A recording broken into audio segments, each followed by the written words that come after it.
Vocês se surpreendem com a falta de sensibilidade, de humanidade por parte da Conmebol? Eu não. Não tem notícia nova aí. É só mais do mesmo. Onde estava o presidente da Conmebol ontem, enquanto o esquerdo era velado e sepultado? Eu vou te dizer. E o Tite, falando em Conmebol, pode sofrer uma punição dessa seríssima entidade do futebol mundial. Like no vídeo, se inscreva, ative o sininho, rumo a 220 mil inscritos por aqui. Tá aqui o QR Code do Aposta Ganha. Hoje tem o Santos em campo contra a Ponte Preta. E joguinho tenso hoje na Vila. Tem odds supremas, oportunidades para você fazer a sua fezinha aí. Com responsabilidade, aponta a câmera pro QR Code. Tem um bônus te esperando. Tua banca já começa com um valor que a nossa galera já liberou para você. Não precisa depositar nada para começar. QR Code na tela, maiores cotações do Brasil. Vem para Aposta Ganha. Vamos lá. Vou deixar com os senhores e as senhoras, desejando já um ótimo almoço de sexta-feira para todo mundo, essa imagem aí. Onde estava o presidente da Conmebol ontem? Ele estava em Mônaco, no sorteio da nova Liga dos Campeões. Talvez para tentar replicar o modelo aqui, pode ser, porque a Conmebol está naquela fase. E aí eu nem acho que seja motivo de tanta crítica, não. De olhar para o que a Champions faz e querer fazer igual. Então, por exemplo, a final única, que eu acho uma boa ideia, porém muito complexa a aplicação dentro dos limites territoriais aqui da América do Sul, da extensão territorial, das dificuldades de locomoção. Então fica muito complicado você movimentar, você fazer uma torcida de um clube brasileiro, de um clube argentino, terem que ir até Lima para uma final, por exemplo. Não é igual na Europa que você pega um trem, 2 horas você está em outro país, né? Como um produto, a ideia é muito boa, como experiência para o torcedor é ruim. Então pode ser que agora ele esteja olhando esse novo modelo sem fase de grupos da Champions e pense, vou fazer igual lá na Libertadores. Então ele estava lá, prestigiando o sorteio. Talvez para copiar o modelo, porque clube sul-americano não tem na Champions League, né? Que eu saiba. O Strongest não estava ontem lá nas bolinhas. Né? O Estudiantes de La Plata não estava lá no sorteio da Champions ontem. Confere? Vocês viram o sorteio? Não tinha, né? O River Plate estava? Não. Pote 1, 2, 3, 4? Não. Mas ok, ele estava lá.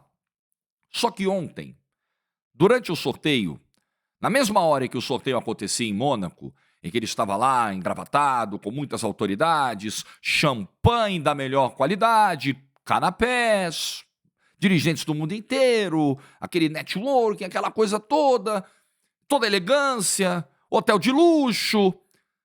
O esquerdo estava sendo velado em Montevidéu, velado e sepultado. Um jogador que faleceu jogando uma competição da Conmebol. Morreu depois de passar mal dentro de campo, não é só em uma competição da Conmebol, na principal competição organizada pela Conmebol. Mais um jogador de um clube tradicionalíssimo do continente, de um clube de expressão no continente, de um clube que já foi campeão da Libertadores e do mundo. O presidente da Conmebol não estava lá. Mas aí você pode dizer para mim o seguinte, você pode usar o seguinte argumento, e eu posso rebater. Mas foi um imprevisto. Ele já tinha chegado em Mônaco, não ia dar tempo de alterar a logística, pegar um outro voo, sair do sorteio da Champions, ir para lá e tal. Bom, já se sabia da gravidade da situação do esquerdo. Todos os boletins divulgados pelo Hospital Albert Einstein desenhavam um quadro muito ruim de um provável desfecho trágico, como aconteceu. A confirmação da morte se deu na terça-feira, 2 dias antes do sorteio da Champions, tempo suficiente, caso ele já estivesse em Mônaco, não sei se ele chegou na segunda, na terça, na quarta, ou ontem apenas, para mudar o planejamento. Eu vou voltar. Mas não é possível voltar porque é muito complexo. Tá bom, vamos engolir essa, vamos comprar essa. Pega o telefone. Escuta, meu vice, me representa lá. Diretor de competições da Conmebol, fulano de tal, sai aí de Assunção, que é a sede da Conmebol, inclusive é paraguaio, o Alejandro Domingues. Ontem rolou muita dúvida sobre a nacionalidade dele. Escuta, diretor fulano de tal, vice-presidente fulano de tal, alguém, Aspone da Conmebol, tá sem fazer porra nenhuma aí?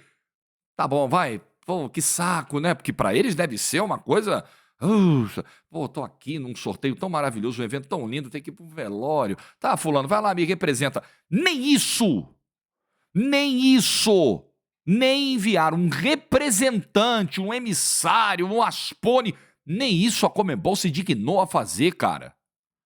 Não havia representante da Conmebol no velório do Esquerdo. Tinha jogador do São Paulo. Jogador foi lá, pegou o avião, combinou com a diretoria logística, fez questão, se prontificou. Eu vou. Foi lá, prestou homenagens, deu entrevistas. É o papel nessas horas. É o papel institucional. Aqui no Brasil, você vai ver os comentários, não desse vídeo, porque aqui no canal a gente tem uma audiência de uma outra qualidade, ainda bem, né? Até porque eu prezo muito por isso. Mas você vai olhar de uma maneira geral alguns comentários sobre esse episódio, e eu acho que a gente deveria olhar cada vez menos. Muita gente vai dizer assim, alguns vão dizer, né? No país com um QI, as pessoas, alguns ficam irritados quando a gente fala sobre isso. Mas, gente, é a realidade educacional do nosso país, é o desastre de décadas de abandono da educação. Infelizmente, o QI do brasileiro não é elevado. Infelizmente, a nossa capacidade de entender gestos institucionais é limitada. Infelizmente, numa camada muito grande da população, não se sabe o que é a liturgia do cargo, o que se espera de autoridades que ocupam altos postos. Não se tem essa noção difundida por aqui. E aí, o pensamento do brasileiro médio com QI baixo é mimimi, sim. O máximo de complexidade que ele consegue colocar num raciocínio, numa análise é puta mimimi. Ele não consegue ir muito além disso. Então você vai ver comentários do tipo: ah, mas não muda nada, o cara já morreu. É esse o nível. Ah, mas você queria que ele fizesse o quê? Não é verdade? Olha por aí que você vai achar. Não é uma maioria, mas é uma parcela muito representativa. Mas diz muito do quadro que nós vivemos por aqui. Diz muito sobre os candidatos que a gente elege, diz muito sobre como a nossa sociedade está, diz muito sobre o ódio difundido entre as pessoas, diz muito. Diz muito sobre quem chega ao cargo e não honra o cargo e usa das suas prerrogativas para atropelar tudo e todos. Diz muito. Isso aqui é terra de ninguém, isso é terra de louco. Mas, enfim, voltando ao ponto, os jogadores do São Paulo estavam lá. Porque nessas horas você precisa prestar solidariedade. Nessas horas você precisa mostrar grandeza. Nessas horas a entidade precisa ser representada pelas pessoas que entendem a gravidade do momento. Entendem que esse gesto, ele fica para a história. E é um gesto de conforto a quem está sofrendo. A Conmebol, como organizadora da competição, deveria ser a primeira a prestar esse tipo de apoio institucional. Apoio material também. O Nacional está se comprometendo aí a seguir pagando os vencimentos que eram previstos ao Esquerdos por anos. A família do jogador, a esposa agora está sozinha com 2 filhos para criar. Qual foi o gesto da Conmebol até agora? O que a Conmebol divulgou como ajuda, como apoio, como amparo a essa família vitimada agora pela perda de um cara tão jovem e que era o esteio econômico dessa família com 27 anos de idade e que seria por muitos anos? Nada. Sabe o que a Conmebol anunciou ontem? Pasmem, pasmem, pasmem. No dia em que o Uruguai estava enlutado pela morte do Esquerdo. Veja as imagens, gente. Não é que é uma coisa que ficou na bolha do futebol. Até porque o Uruguai é um país pequeno, de uma população muito pequena, então isso pegou todo mundo. No dia em que o país está enlutado, sabe o que a Conmebol faz? Vocês vão cair da cadeira. A Conmebol divulga a punição para os jogadores que se envolveram na confusão depois daquele Uruguai e Colômbia na Copa América nos Estados Unidos. No mesmo dia. A Conmebol não pode esperar um dia. A Conmebol é tão insensível.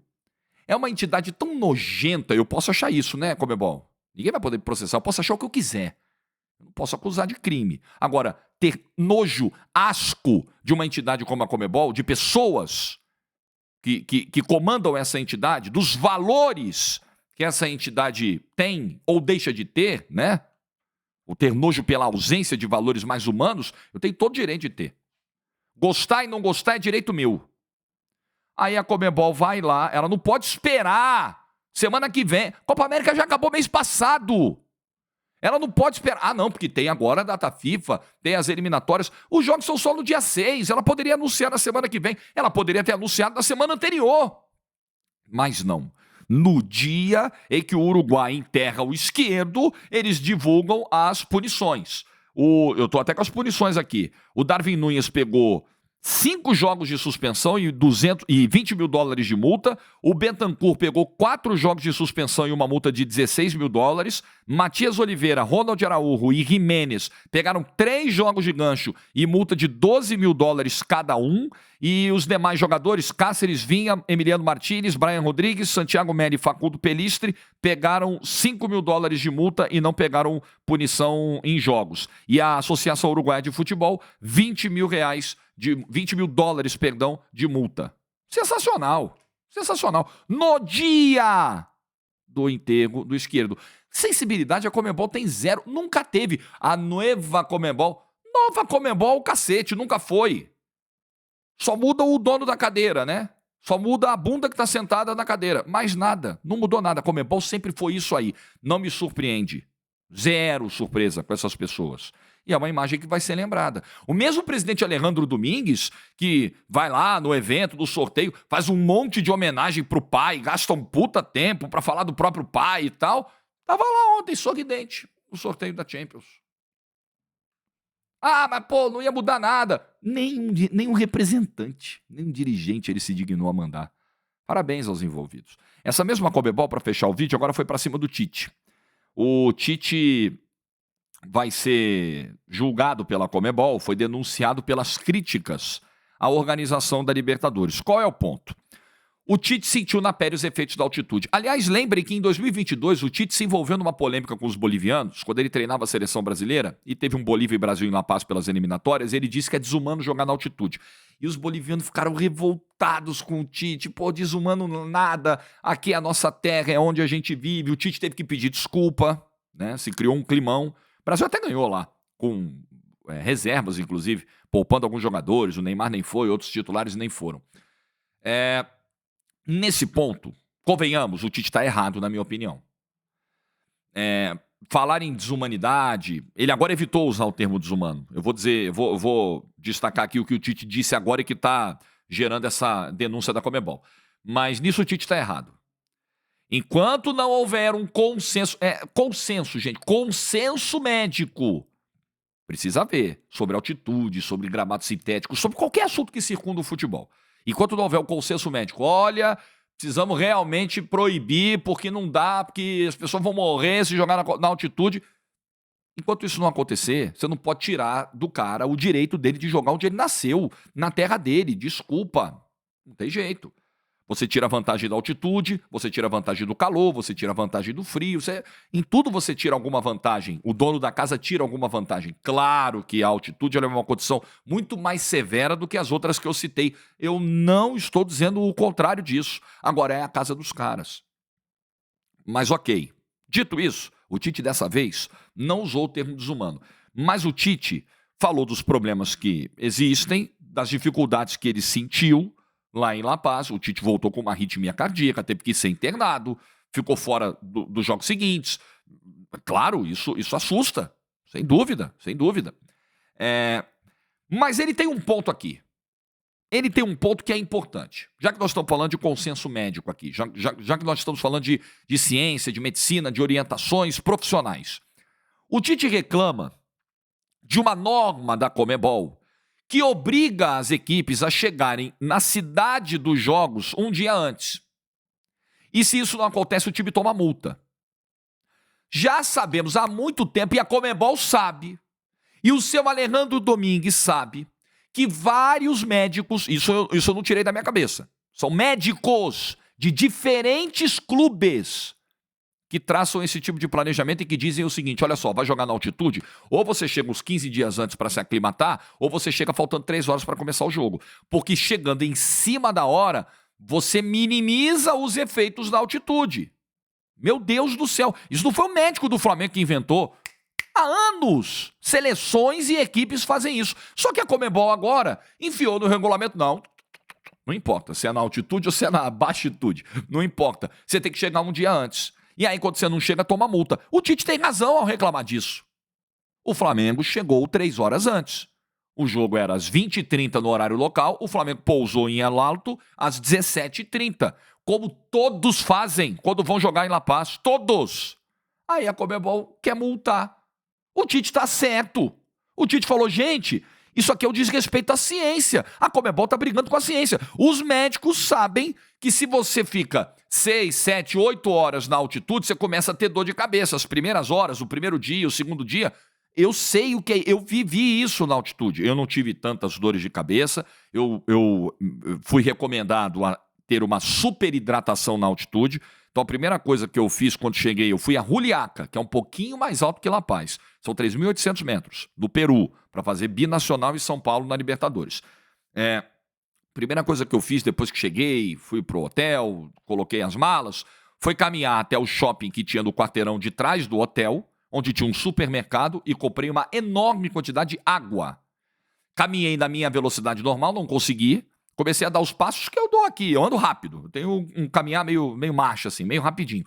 Não consegui, começa a abrir o peito, você fala, meu Deus, começa a sentir uma ardência, começa a ficar ofegante, aí eu fui no passinho de tartaruguinha, até o shopping. Fui almoçar e comprar as águas para levar de volta para o quarto. Eu não tive maiores problemas com isso, a não ser ao caminhar, a não ser ao subir as escadas do estádio, tive que subir devagarzinho com o Mauro Betti, degrau por degrau, sobe, para, para não perder a respiração. E para narrar o jogo, eu estava numa cabine cuja bancada me impedia, ao sentar, de ver metade do campo. Sentado, eu só conseguia ver a metade do lado oposto do campo. Então, para narrar o jogo com visão plena das 4 linhas, eu tinha que narrar em pé. Mas com 2 minutos de jogo, eu já percebi que não ia conseguir narrar em pé. Eu fiz o pré-jogo em pé. Pré-jogo é bate-papo. Conversa, chama o comentarista, chama o repórter, chama o Cicinho, que estava no Rio, em São Paulo, era o Cicinho que estava comentando do Brasil, a nossa outra equipe toda lá no estádio. Aí, beleza, você tá ali numa conversa. Na hora que você tem que narrar o jogo, que é pau quebrando, eu não consegui narrar em pé. Aí eu tive que sentar, narrar pelo monitor e olhar a metadezinha que era possível olhar da cabine. Não é fácil, imagina para quem corre. Então existe um protocolo. Eu não consegui dormir, por exemplo. Eu passei 2 noites em Juliaca. Eu me lembro de demorar para dormir quando já era de madrugada. Pouco depois, já estava clareando, 5 e pouca da manhã, eu acordo, rolando da cama para um lado, para o outro. Olho para o lado, o Mauro Betti também sem conseguir dormir, acordado, vendo o jogo no notebook dele, porque a gente não consegue dormir. A primeira noite é tensa, a segunda, a terceira, até você se aclimatar, se ambientar. Pô, e aí a Conmebol quer brigar com isso. A Conmebol quer multar o clube que apenas está tentando minimizar os efeitos de algo que é severo. Pelo amor de Deus. E aí a Conmebol vai denunciar o Tite por essa fala. O Tite fez um alerta, falou, Conmebol, vocês estão brincando com a ciência. E aí o Tite, a Conmebol não fala, caramba, será que ele não tem razão? Será que a gente não tem que rever esse protocolo e parar de multar os times que chegam em cima da hora, porque a altitude é outra parada? Não. Sabe o que a Conmebol vai fazer? Olha, veja bem, aqui de acordo com o artigo tal do regulamento interno, do Código Disciplinar, o artigo 11.1, 11.2, inciso B, inciso F, que trata dos princípios de conduta de acordo com essa norma, o Tite merece ser denunciado porque ele infringiu. Ah, vai cagar, porra, vai te catar. Mas essa é a Conmebol, gente. Essa é a Conmebol.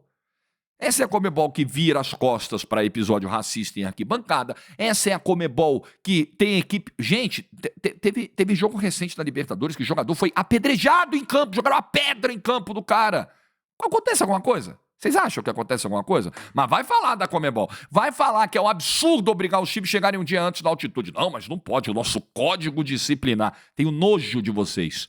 Conmebol, vocês me provocam asco. Boa sexta-feira para todo mundo. Like no vídeo se você ficou até o final. Juízo e tchau.